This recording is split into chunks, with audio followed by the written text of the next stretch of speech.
Amós capítulo 6. Dice la palabra de Dios: Ay de los reposados en Sión y de los confiados en el monte de Samaria, los notables y principales entre las naciones, a los cuales acude la casa de Israel. Pasad a Calné y mirad, y de allí id a la gran Amad. Descended luego a Gad de los filisteos. Ved si son aquellos reinos mejores que estos reinos, si su extensión es mayor que la vuestra. Oh vosotros que dilatáis el día malo y acercáis la silla de iniquidad. Duermen en camas de marfil y reposan sobre sus lechos, y comen los corderos del rebaño y los novillos de medio del engordadero. Gorgojean al son de la flauta e inventan instrumentos musicales como David.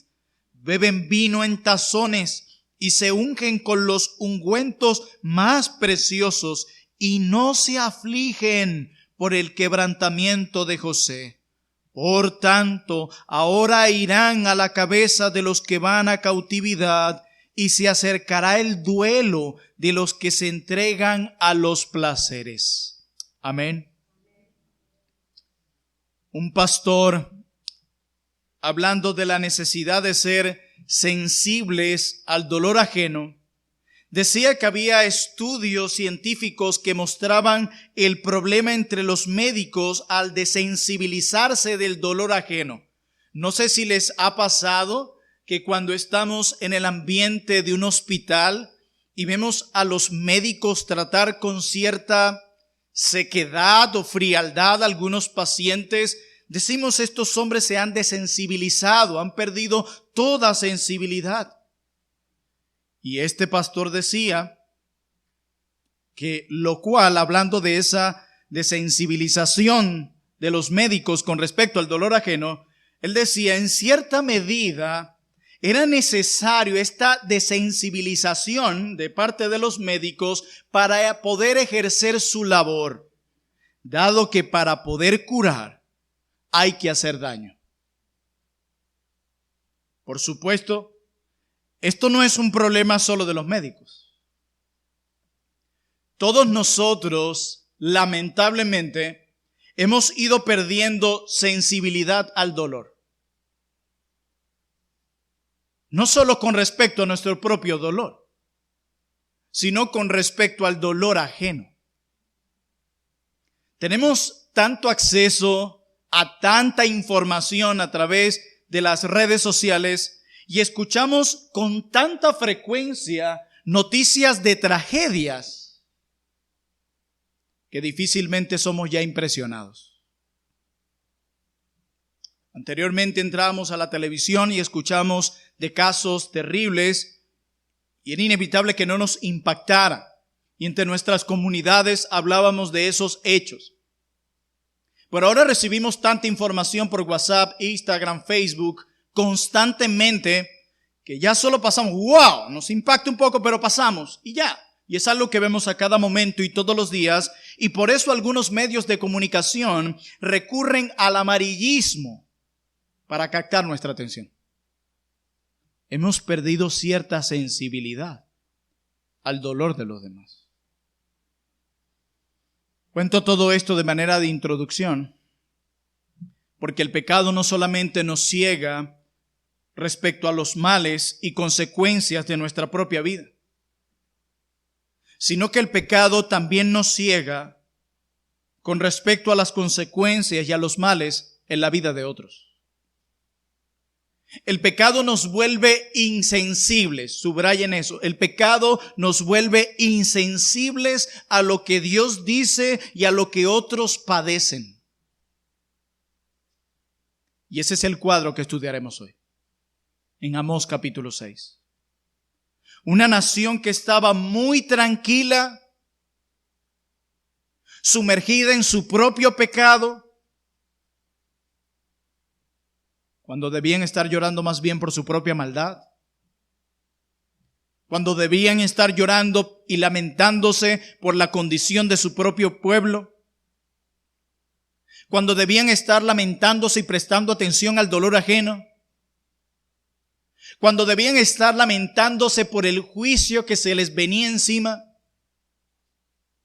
pero ellos estaban tranquilos, indiferentes al pecado e insensibles al dolor de su prójimo. Eso tenemos en Amós capítulo 6. Y voy a seguir de cerca el bosquejo del pastor Ronnie Fallas, quien ha sido un buen amigo y de gran apoyo para esta serie del libro del profeta Amós. Y yo quiero que veamos en aquellas cosas en las que esta nación que se hacía llamar el pueblo de Dios ponía su total confianza y cómo Dios luego de eso derriba completamente todo en lo que ellos confiaban. Y lo primero que quiero que consideremos en esta mañana, que vamos a ir pasando punto a punto desde el versículo 1 al 7 de este texto, es ver en primer lugar esa confianza vana que ellos tenían en el poder de su reino. Y eso lo podemos ver en los primeros 2 versículos de Amós 6. Dice: ay de los reposados en Sión y de los confiados en el monte de Samaria, los notables y principales entre las naciones, a los cuales acude la casa de Israel. Pasad a Calnet y mirad, y de allí id a la gran Amad, descended luego a Gad de los filisteos, ved si son aquellos reinos mejores que estos reinos, si su extensión es mayor que la vuestra. En primer lugar, vemos una confianza vana en el poder de su propio reino. Y quiero que consideremos algunos aspectos acerca de esta vana confianza que está en nuestro texto. En primer lugar, yo quiero que consideremos la acusación general que hace Dios de parte de Amós a ambos reinos. Notemos que este ay es un ay de juicio. Este lamento es tanto para el reino del sur como para el reino del norte. ¿Cómo sabemos eso, pastor? Bueno, ahí está en nuestro texto. Lo sabemos en primer lugar por la referencia a Sión, que es la ciudad de David, esto es Jerusalén, y por supuesto Samaria, que se menciona aquí, que era la gran ciudad del norte. Entonces aquí hay una declaración general para ambos reinos, para el reino del sur y para el reino del norte. Pero aunque esta palabra de juicio es general para ambos reinos, particularmente Dios a través de Amós se dirige a un grupo de personas en nuestro texto. No sé si lo notaron. ¿Quiénes son? Los notables y principales entre las naciones, a los cuales acude la casa de Israel. ¿Ven eso? El texto nos dice que este grupo mencionado aquí era un grupo al cual el pueblo de Dios venía a ellos en busca de justicia y en busca de favores. ¿Podían tener poder? Y lo tenían, sí. Eran ellos, de hecho, según este texto, quienes influían en las decisiones judiciales del pueblo, pero también en la recolección de impuestos. No obstante, es contra ellos estas palabras fúnebres que Dios dirige, contra los líderes de esta nación. Es hacia ustedes, dice Dios, que yo tengo algo que decir. Es con quienes ustedes yo quiero hablar y esta declaración de juicio es para ustedes. Pero en segundo lugar, notemos algo más. ¿Cuál es la actitud que tienen estos nobles y principales?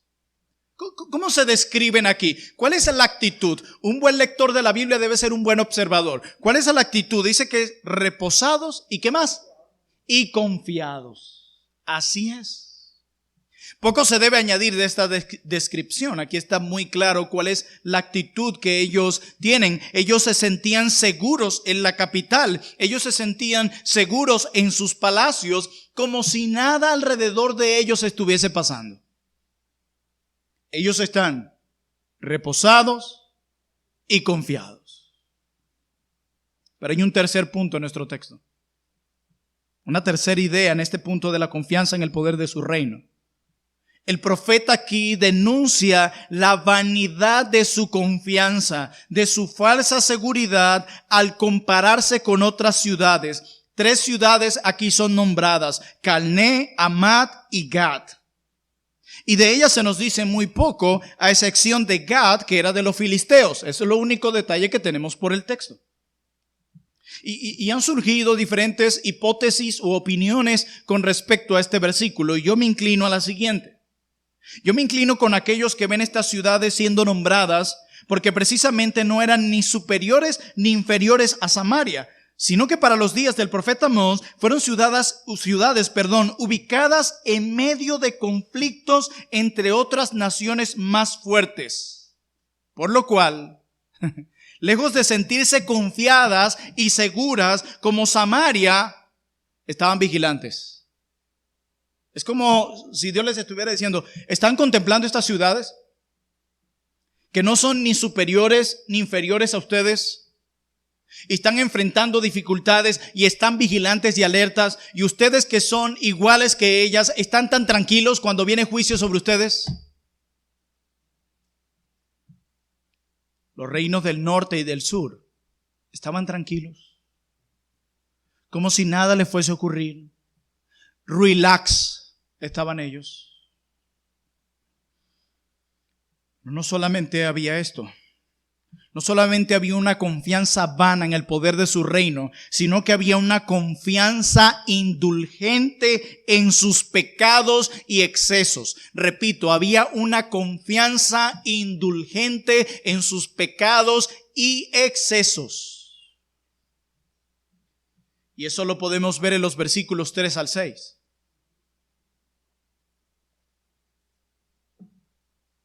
Hay un contraste en nuestro texto. Un contraste entre lo que tendría que ser, o sea, un lamento fúnebre porque Dios iba a castigarnos, un lamento fúnebre porque Dios iba a traer castigo sobre nosotros debido a nuestro pecado no arrepentido. Pero en lugar de eso, parece que lo que hay es fiesta y excesos.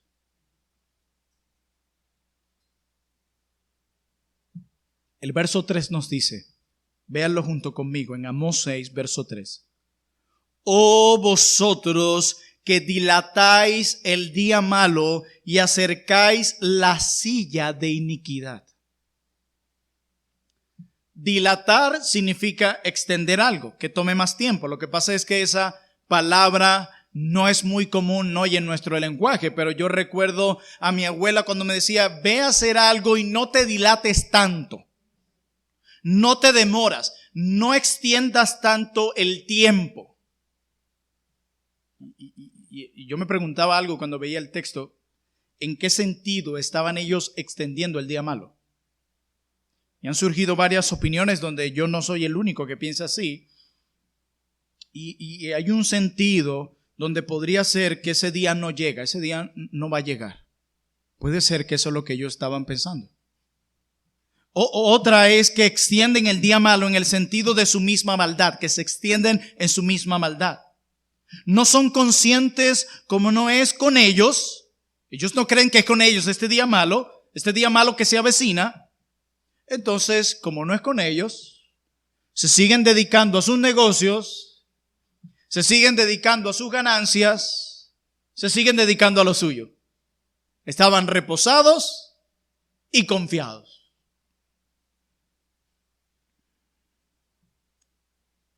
Qué actitud, ¿verdad? Que cuando tú sabes que has violado la ley de Dios, Dios te ha reprendido. Y como vimos en el capítulo 4, Dios trajo hambrunas, terremotos, enfermedades, plagas, guerras, debido a tu pecado. Y todavía tú sabes que debido a tu pecado tendrás que enfrentar consecuencias y estás tranquilo y sonriente como si nada hubiese pasado, mostrando una imagen de gozo y alegría con una gran sonrisa, pero lo que viene para ti no es más que el juicio de Dios. Es eso lo que tenemos aquí, un completo descaro, una completa indiferencia. Y esa indulgencia se ilustra con varios ejemplos a partir del versículo 4.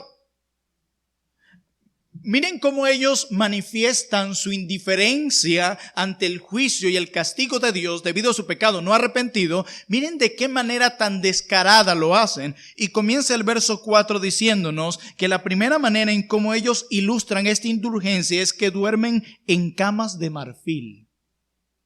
Reposan sobre sus lechos. Comen los corderos del rebaño y los novillos en medio del engordadero. Wow. Si un comentarista muy sabiamente sobre este versículo, lo siguiente. Decía, Satanás sabe cómo distraer a los seres humanos para que no contemplen asuntos desagradables como el pecado y el juicio venidero. ¿Sabe cómo desenfocarlos? No piensen en eso. Él va a hacer todo lo posible para que tú no te enfoques en tu pecado y en las consecuencias del mismo, para distraerte. Sigue diciendo este comentarista, Amós describe el gran lujo en el que viven los líderes israelitas, la riqueza obtenida por medio de sus victorias militares y del comercio lucrativo. Ha comprado comodidades para su hogar. Una casa israelita común tenía pocos muebles. De noche la gente dormía en el suelo o sobre un anaquel de tierra envuelta en sus mantos. Así dormían. Ahora, los ricos de la nación están durmiendo en camas entarimadas con paneles de marfil tallado, mientras que durante el día se recostaban en sus suaves divanes. En la antigua dieta, sigue diciendo este autor, en la antigua dieta israelita, la carne comúnmente se reservaba para las celebraciones especiales. Ahora los ricos se banquetean regularmente a su gusto con carne de cordero y de ternero. Sus días y noches están ocupados con fiestas y entretenimiento, tiempos para rasgar instrumentos de cuerda, para beber grandes cantidades de vino y para perfumar su cuerpo con los mejores ungüentos. Parece que no carecen de ningún placer. Lo que dice el autor. Y comen los corderos del rebaño y los novillos en medio del engordadero. ¡Qué descaro! Han pecado, no se han arrepentido, viene juicio y ellos están recostados en sus camas de marfil, los pobres siendo oprimidos, en sus divanes de día. La carne que se comía una vez a la cuaresma, como decimos nosotros acá, todos los días comían de la mejor carne, como si nada estuviese sucediendo. Y sí, eso está en la Biblia, porque la Biblia es el libro más honesto que tú vas a leer. Pero no terminan allí sus descaros. Dice el texto en el versículo 5, gorjean al son de la flauta. Gorjear se usa para describir el canto de los pájaros. Aquí sería como tararear y hacer sonidos. ¿Cuál es el punto, pastor? Bueno, que en lugar de ellos estarse lamentando por su pecado, que tenemos aquí un canto alegre. En lugar de ellos estar llorando por sus maldades, están cantando y celebrando, como si fueran tiempos de fiesta y no del funeral que vendría sobre ellos. ¿Cuál celebración si Dios te va a destruir debido a tu falta de arrepentimiento? ¿No lo ves? Porque el pecado ciega, endurece a niveles que te hace actuar así, descaradamente. El pecado impenitente te convierte en un descarado, para que lo tengan claro. Como dice el texto más adelante, dice también, e inventan instrumentos musicales como David. ¿Tú ves eso? Viene el juicio, ellos inventan instrumentos musicales como David. Tenían hasta el tiempo para sus instrumentos y hacer su propia música. Quiero dejar algo claro, que esto lo hacían no como mera expresión artística, sino como resultado de su ocio. Era lo que hacían. Como dice un autor, el autor Gary Smith, él dice, hay una ironía evidente. No sé si la vieron. Dice que inventaban instrumentos como David. Eso es un tono irónico.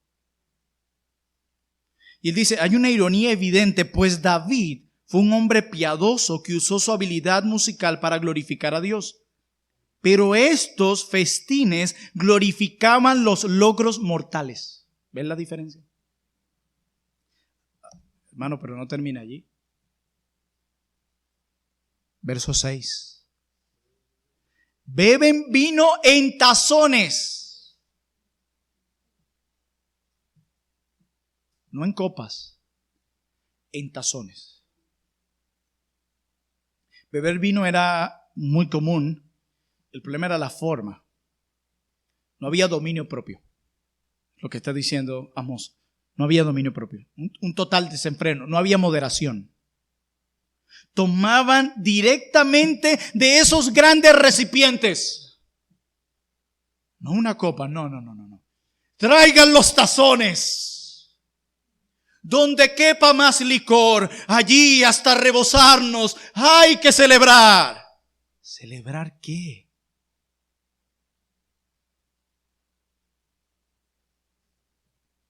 Y dice el texto, y se ungen con los ungüentos más preciosos. Yo quiero que tú leas este texto y uses tu imaginación. Pienses en una nación malvada, descarada, perversa. Que recuerden que Dios no le está reprochando sus riquezas como si ser rico es malo. No. Lo que Dios está reprochando es cómo obtuvieron sus riquezas. Y como hemos visto en la serie de Amós, ellos obtuvieron su riqueza a través de expropiaciones, sobornos y oprimiendo a su prójimo. Así lo obtuvieron. Y es eso lo que Dios le reprende. La manera en cómo obtuvieron sus riquezas. Se ungen con los ungüentos más preciosos. Viene juicio. Dios los va a destruir. Y ellos están celebrando, comiendo la mejor comida, colocándose el mejor ungüento, bebiendo el mejor vino y en grandes tazones. ¡Qué descaro! Y estos son los que se llamaban el pueblo de Dios. Y esto es lo que describe sus grandes despilfarros. La vida que vivían era centrada en sí mismos y a disfrutar el placer a cualquier costo. No importa. Si para disfrutar eso tenemos que oprimir al pobre, a nuestro prójimo, destruirlo y favorecer al rico por sus sobornos, vamos a hacerlo, no me importa. Aun cuando ellos habían recibido la ley de parte de Dios que prohibía claramente eso. No estaban pecando por ignorancia, estaban pecando voluntariamente. Pero no solamente hay una confianza a su poder, no solo hay una confianza a sus placeres, sino una confianza ciega al quebrantamiento. Versículo 6 de Amós 6. Dice, beben vino en tazones y se ungen con los ungüentos más preciosos y no se afligen por el quebrantamiento de José. ¿Saben qué es lo que describe el texto? Indiferencia. Estaban ciegos a las consecuencias que ya había por sus pecados. No se dolían por la situación que vendría y no se afligen por el quebrantamiento de José. ¿Saben qué es lo que está diciendo el texto? No sienten el dolor ajeno. Solo están ocupados en sí mismos. No me importa cuánto mis compatriotas estén sufriendo. Esto se trata de mí. Complacerme a mí, mi disfrute, me da igual los demás. No había compasión. Habían perdido toda compasión. No había misericordia ni la más mínima consideración para con su pueblo hermano. No la había. Pero esa confianza vana sería juzgada. ¿Saben por qué? Porque nuestro Dios es justo, nuestro Dios es santo, nuestro Dios es perfecto y no va a tolerar el pecado. Alguien decía que Dios, cuando ve el pecado, reacciona de una de dos maneras. Uno, lo destruye. Dos, se aleja del pecador impenitente. Pero Él, porque es perfectamente santo, tendrá que reaccionar ante el pecado. Si Dios no lo hace, no es santo. Y a mí no me gustaría servir y adorar a un Dios que es todopoderoso, pero que no es santo. A un Dios que es omnisciente, que todo lo puede ver, pero no sea santo. Un Dios que es omnipresente, que puede estar en todo lugar, pero no sea santo. Nosotros debemos dar gloria a Dios, que el todopoderoso Dios, el perfecto y justo Dios, sea santo. Y Él no puede tolerar el pecado. No lo tolera. Es asqueroso para Él. Lo aborrece, lo detesta, lo rechaza. Así Dios ve tu pecado y mi pecado. Verso 7 de Amós 6. Por tanto, cada por tanto en la Biblia es una especie de conclusión. Debido al anterior, debido a lo antes dicho, debido a lo que ustedes han hecho, debido a su pecado practicante, a su pecado no arrepentido, debido a su ceguera, debido a su soberbia, debido a su maldad, por tanto, dice Dios, ahora irán a la cabeza de los que van a cautividad y se acercará el duelo de los que se entregan a los placeres. Es lo que dice Dios. Irán a la cabeza, dice Dios. Los primeros serán los primeros. A quien más se le da, más se le demandará. Ustedes serán los primeros. Eran ellos los que ocupaban los primeros lugares de importancia. Bueno, serían ellos los primeros en encabezar el cautiverio. ¿A dónde? No se les dice exactamente, pero ya Amós ha dicho que será más allá de Damasco. Y así pasó, porque Dios todo lo que dice lo cumple. Dios ejercerá su juicio y su castigo en su tiempo y a su manera. Tú no eres quien decirle a Dios cuándo debe actuar y cómo actuar. Él es Dios, tú no. ¿Entiendes eso? El mismo rey Oseas, al ser descubierto de su plan, fue encarcelado, según segundo libro de Reyes, capítulo 17, versículos 1 al 5. Y como nota adicional, la caída de Judá a manos de los babilonios también ejemplificaba este juicio de Dios. Tan solo unos capítulos más adelante, en segundo libro de Reyes, capítulo 24, versículos 12 al 15, se cumplió. El verso 7 de Amós 6 es como Dios llegando y diciendo: se acabó la fiesta. Se acabó el descaro aquí. Apáguenme todo. Detengan lo que están haciendo. Se acabó la fiesta, se acabó su descaro. Llegó el momento del castigo, llegó el momento del dolor, llegó el momento de la oscuridad, porque fui paciente contigo, llamándote al arrepentimiento, y a pesar de eso decidiste permanecer en tus pecados. Tu descaro te costará mucho. El cautiverio.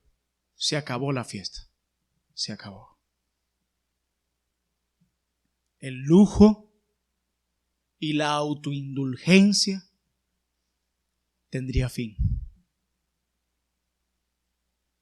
Sus perversos banquetes se acabarían, porque Dios es justo, perfectamente santo, y ellos abusaron de su paciencia y de su misericordia, y en lugar de aprovechar la misericordia y la paciencia del Señor, no se arrepintieron. Dios actúa. Es increíble pensar en el descaro al que puede llegar un pueblo. y pensar que quizás, bueno, eso era Israel. ¿Has leído la primera carta a los Corintios? ¿Has leído la carta a los Gálatas? ¿Has leído los evangelios? ¿Has leído la historia de la iglesia?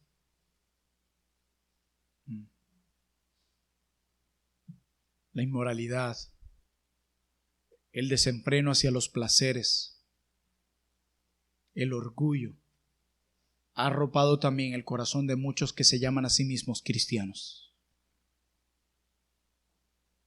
Y tendrán que enfrentar también la disciplina del Señor si verdaderamente son hijos de Dios.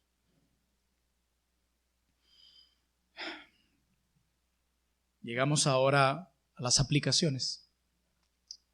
Llegamos ahora a ese momento de trasladar el mensaje profético de Amós, dicho hace más de 2700 años a nosotros. Y quisiera dirigirme primeramente a aquellos que están aquí sin Cristo.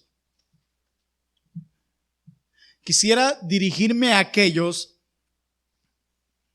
que viven a espaldas de Dios. Yo quisiera dirigirme a aquellos que están aquí, que nos ven a través de este video, que solo tienen a Dios en su boca como una especie de mantra religioso, pero Dios está lejos de sus corazones. Yo quisiera dirigirme a aquellos que profesan una fe que no concuerda, no enlaza con su estilo de vida.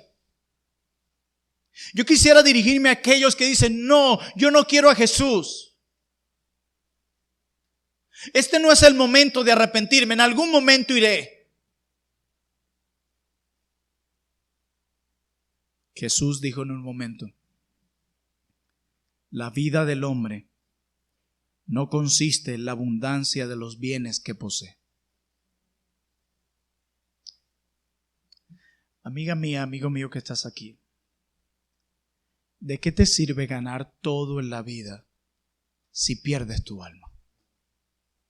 ¿Has pensado en eso? Jóvenes que están aquí, que han comprado la idea de haz realidad tus sueños, persíguelos, los límites te los pones tú, y que han tratado de encontrar una satisfacción y esperanza en una carrera universitaria, lo cual no es pecaminoso en sí mismo, o en las relaciones, o en el dinero, o en la apariencia y todo lo demás. Supongamos que lo consigues. Supongamos que la gracia común de Dios y en su misericordia se te da. ¿De qué te sirve si al final pierdes tu alma? ¿Cuántos años pudiéramos tener máximo en esta tierra? Pensemos que Dios te permite vivir 100 años, siendo muy misericordioso. Y tienes ahora 20.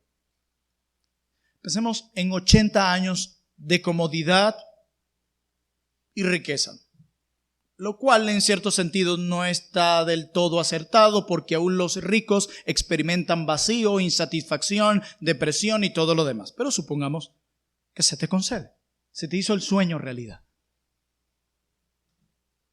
Mueres y ahora te toca vivir la eternidad experimentando dolor, sufrimiento y castigo por tus pecados no arrepentidos. Compara esos 80 años de riqueza y comodidad con la eternidad siendo castigado. ¿Vale la pena vivir esto sin tener a Jesús? Creo que la respuesta es obvia. ¿De qué te sirve ganar todo en la vida si al final pierdes tu alma? ¿De qué sirve? Busca el reino de Dios y su justicia. Busca al único que puede ayudarte y librarte de vivir para lo efímero, y en cambio busca a aquel que da vida eterna. No es una cosa,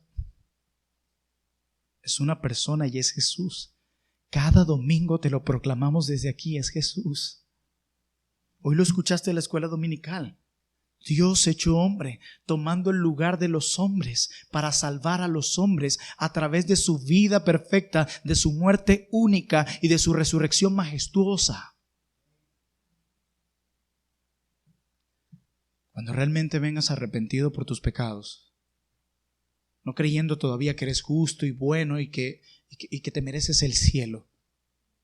Cuando realmente reconozcas, soy pecador.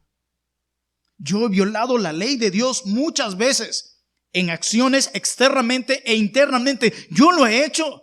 Y es verdad, ese pecador que se describe en ese sermón soy yo. Yo también he sido adicto a los placeres, insensible al dolor ajeno. He tratado de encontrar gozo, satisfacción, plenitud y seguridad, identidad en todo aquello que es temporal. He tratado de refugiarme en lo creado y no en el creador. Yo soy ese pecador. Cuando hagas eso de corazón, conocerás el mayor gozo que puede recibir un pecador. ¿Sabes cuál es el mayor gozo y la mayor felicidad que puede recibir un pecador? Dios mismo. El perdón de pecado es un regalo. Pero dice Pedro en su carta que Cristo nos salvó para llevarnos a Dios. Dios es el mayor tesoro que el pecador puede obtener. Dios mismo es el evangelio.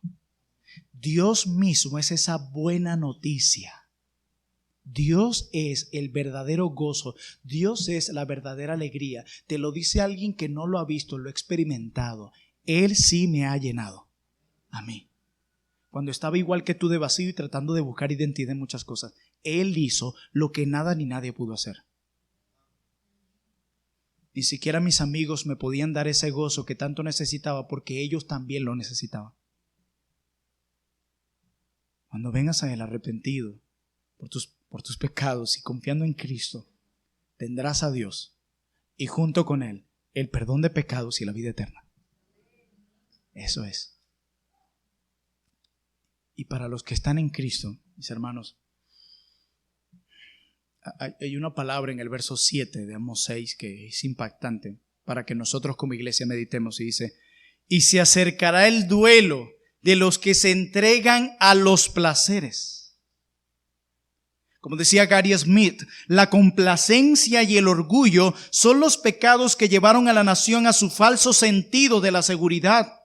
Lo que me obliga a preguntar, ¿son la complacencia, el entregarse al placer, la indiferencia hacia las necesidades del necesitado y el orgullo pecados que solo han afectado a los israelitas y a la tribu del norte a la cual Amós predicó? No. ¿Qué de cada uno de nosotros? ¿Qué de nosotros? ¿Somos exentos del pecado de ser indiferentes al dolor del otro? ¿Estamos exentos de la complacencia de entregarnos al placer o al orgullo? ¿Estamos exentos nosotros? Era pastor, bueno, yo de verdad no ando en placeres desenfrenados. Yo trabajo duro y me esmero en darle con todo para tener mi dinerito y tal. Y cuéntame algo, y si mañana viniera y alguien de repente te quita ese dinerito. No creo, yo solo sé dónde está guardado eso. ¿Qué pasa? Bueno, me pondría muy triste porque ahí está nuestro seguro del futuro, educación, mi salud. Me pondría muy deprimido, creo que enojado, iracundo. ¿Y cuándo crees que lo superarías? Sería imposible de superar.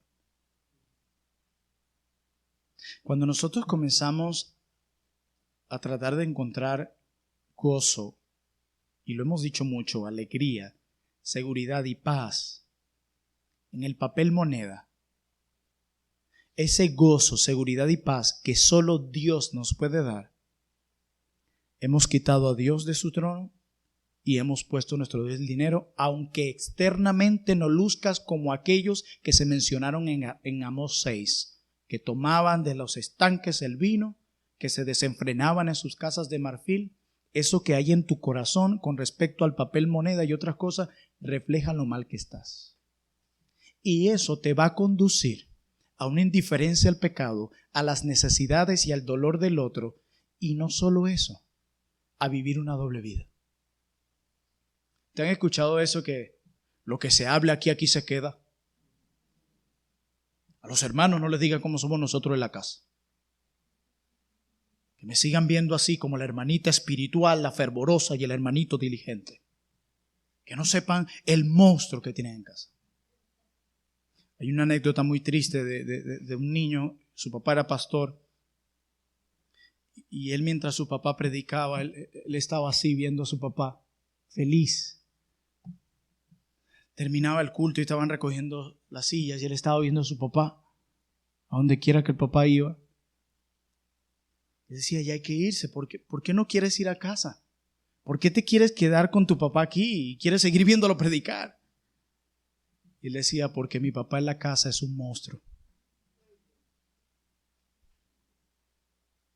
Por esa razón yo quiero a este papá, que en la iglesia es justo, es bueno, amoroso, cita la Biblia, pero en casa él es un monstruo.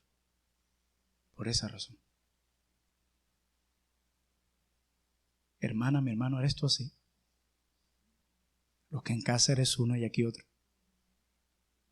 No respondan. No respondan. La raíz principal de que el pueblo se haya desenfrenado en todo esto es porque habían abandonado a Dios. Esa es la raíz. Cuando tú abandonas a Dios, aun cuando estás frente a una Biblia o sentado aquí cada domingo, te vas a ir hacia este desvío y vas a intentar montar una careta cada semana aquí. Luego de este pueblo rechazar a Dios y de abandonar a Dios, vino la adicción al lujo, la indiferencia a la honestidad, la indiferencia al dolor al pobre, la dureza de corazón. Eso fue el fruto, no la raíz. La raíz del problema es que ellos abandonaron a Dios. Hermanos, esas son las raíces que alimentan la ira de Dios en los días de Amós y alimentan su ira en nuestros días. Nuestra rebelión contra Dios, incluso cuando está disfrazada de asistencia a la iglesia, adicción al lujo, a la comodidad, indiferencia al dolor ajeno, la dureza de corazón, el orgullo que predomina en nuestras vidas. Quiere el Señor que este sermón no solo produzca admiración, sino arrepentimiento. De nada sirve decir, wow, qué bien. Cuando sales a la calle a vivir de nuevo tu fachada, tu disfraz, como si Dios no te viera. ¿En serio crees que Dios no te ve? ¿En serio? ¿Crees que Dios no te vio en lo que hiciste esta semana? ¿En serio crees eso? ¿Que Dios es ciego? Es omnisciente, todo lo ve y te ha visto y conoce aún lo más profundo de tu corazón. Te conoce mejor de lo que tú mismo te conoces. Somos no solamente necios, sino atrevidos cuando ignoramos las advertencias de Dios. Y en su cara pecamos, en su propia cara. ¿Sabes por qué pecar es tan ofensivo? En especial en el creyente, porque Dios mora dentro de ti. Cuando tú pecas, estás arrastrando a Dios a contemplar las cosas que haces que van en contra de su ley, porque Él mora dentro de ti. Por eso dice Pablo, glorificar a Dios con vuestros cuerpos, porque Él mora dentro de ustedes.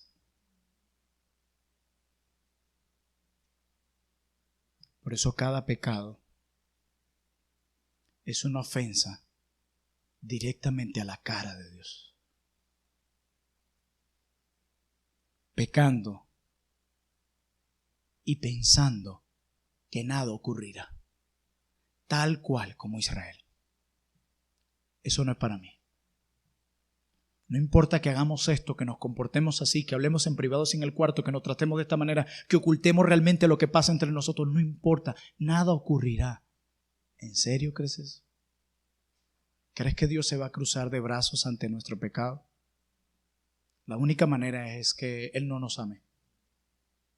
Él hará lo que sea necesario para que sus hijos se arrepientan y no sean juzgados como el mundo, con el mundo, como lo dice en 1 Corintios 10.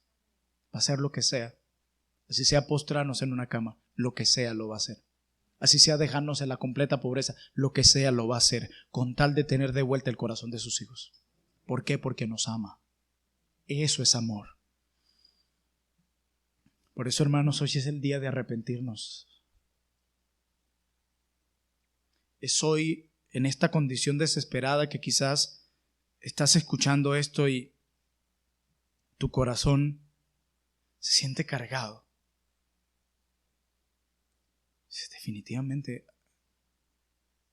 si eres honesto o honesta, debería llegar a la conclusión: hay cosas que no están bien en mi corazón. Hay cosas que no están bien en mi vida y puedo darte una lista. Y cuando tú ves esa condición desesperada, Dios, por medio de su Espíritu, no la pone en ti para que te quedes paralizado, sumergido en la culpa, sino para que acudas a Cristo. Sino para que acudas a Cristo. ¿Saben que la culpa es buena? Sentir culpa por nuestro pecado, porque es la culpa lo que nos prepara al arrepentimiento. El problema está cuando nos quedamos en la culpa como si Cristo no hubiese ya pagado por nuestros pecados. Ese es el problema. Miren, Cristo recibió el castigo que yo merecía, incluso por mi indiferencia al pecado. Cristo murió incluso por esa doble vida que yo he tratado de llevar, para que yo me pueda arrepentir de eso y volverme de ese mal camino, para que sea ahora honesto y muestre una sola cara de quien realmente soy y no tenga problema que los demás sepan de mis luchas, sino para reconocer que necesito a Cristo tanto como los demás. ¿Tú quieres saber cuánto Dios odia el pecado? Mira la cruz. Mató a su hijo. Lo mató. El Dios que creó todas las cosas y que destruyó a Sodoma y Gomorra y el mundo en agua en los días de Noé, pudo haber descendido mientras ese soldado romano desgarraba la espalda de su hijo y matarlo. Y no lo hizo. ¿Saben por qué? Para salvar a muchos de sus pecados. Por eso lo hizo. ¿Tú quieres saber si Dios está dispuesto a perdonarte? Mira la cruz. La cruz es perdón. Es la mayor expresión de amor de Dios. La cruz de Cristo te recuerda que Dios no solo quiere perdonarte, sino que ha sido intencional en hacerlo. No dice que tú pediste que enviara a su hijo. Dios hizo algo en Cristo que tú no lo estabas pidiendo. Tú no le pediste a Dios que enviara a su hijo a morir por ti. Tú no lo pediste. Dios te dio algo que ni siquiera estabas pidiendo. ¿Saben por qué? Porque Dios no solo da amor, Él es amor. ¿Tú quieres saber cómo es el amor? No veas un programa de televisión, no. Mira la cruz, mira el evangelio, míralo. La mayor expresión de amor.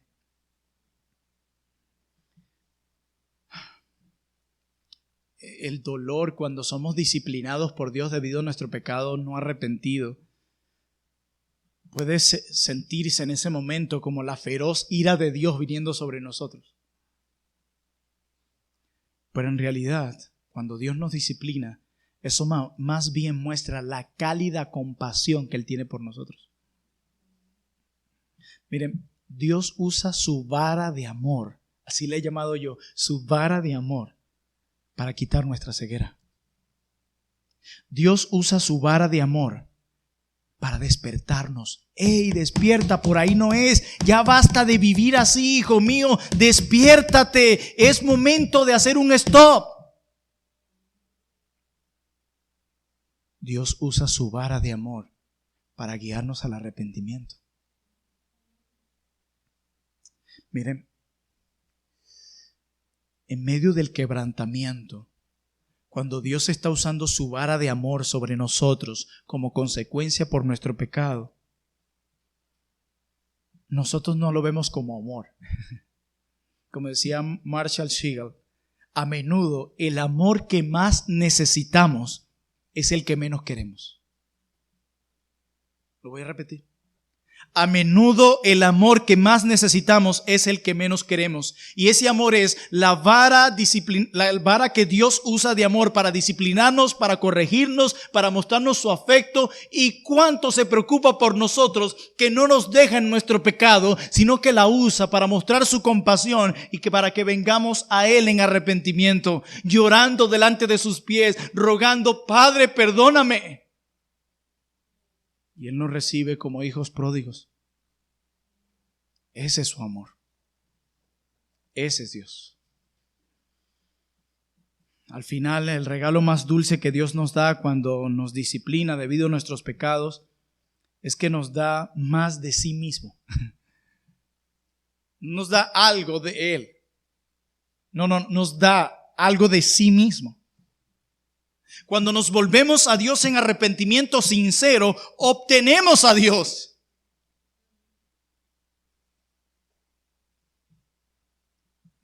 Una vez escuché, creo que era Paul Tripp, que a veces nos enfocamos en los regalos de Dios en lugar de disfrutar a Dios, quien es nuestro verdadero deleite. Es como cuando a un niño le regalan un juguete en una hermosa caja y ahí está el carro a control remoto y el papá está emocionado para que él disfrute el regalo que le ha dado, y el niño de repente está jugando con la caja. Así somos nosotros. Dios nos ha dado lo mejor del cielo. Es más, como lo vamos a cantar en un momento, no hay nada más que el cielo pueda dar. Con Cristo nos dio todo. Él es el mayor don de Dios. Y que a pesar de ese maravilloso regalo, nosotros estemos poniendo nuestro gozo en los regalos de Dios. La caja. No, yo quiero el regalo. Yo quiero al dador. Denme al dador. Yo quiero a Dios. Yo quiero a Cristo. A Él es el que quiero. Hermanos, es bueno recordar eso. Pero si nos negamos a volvernos a Dios en arrepentimiento, si nos negamos a arrepentirnos por nuestros pecados, lo encontraremos no como un padre y un mejor amigo, sino como un enemigo. Y vaya que yo no quisiera tener al Creador del mundo, al Todopoderoso, como mi enemigo. Nuestro sufrimiento será mucho peor para siempre. Una eternidad lejos de Cristo es una eternidad oscura y dolorosa. ¿Saben por qué? Porque Él es luz. Una eternidad sin Cristo es una eternidad oscura y dolorosa. Te pregunto, y por favor seamos honestos, ¿quieres esta vida con Cristo o sin Cristo? No me respondas, sé honesto, por favor. Que nuestro estilo de vida responda. ¿Quieres vivir la eternidad con Cristo o sin Cristo? No hay una tercera opción, solo dos. Hermano mío, si Dios te está disciplinando ahora por tus pecados no arrepentidos, ve el amor de Dios detrás de esa vara. Ve el amor de Dios detrás de esta corrección. Ve su amor, mira su amor. Él te ama, por eso lo hace. Él quiere tu corazón. Ese corazón que lo abandonó, que se alejó de Él y trató de encontrar gozo, satisfacción, identidad en el ministerio, en las relaciones, en las cosas temporales de este mundo. Ve su amor detrás de su vara tratando contigo. O quizás no lo estás viendo. Y quizás esas situaciones que estás viviendo a tu alrededor, no crees que sea Dios tratando contigo. Nada escapa de su soberanía. Deja que el dolor que estás experimentando por tus pecados te lleve a Dios, no lejos de Él. No corras de Dios, corre hacia Él. No corras de Cristo, corre hacia Cristo. Te está disciplinando con amor y te está suplicando que corras a Él, quien es el deleite y el gozo superior del pecador arrepentido. Bendito sea el nombre del Señor. Oremos.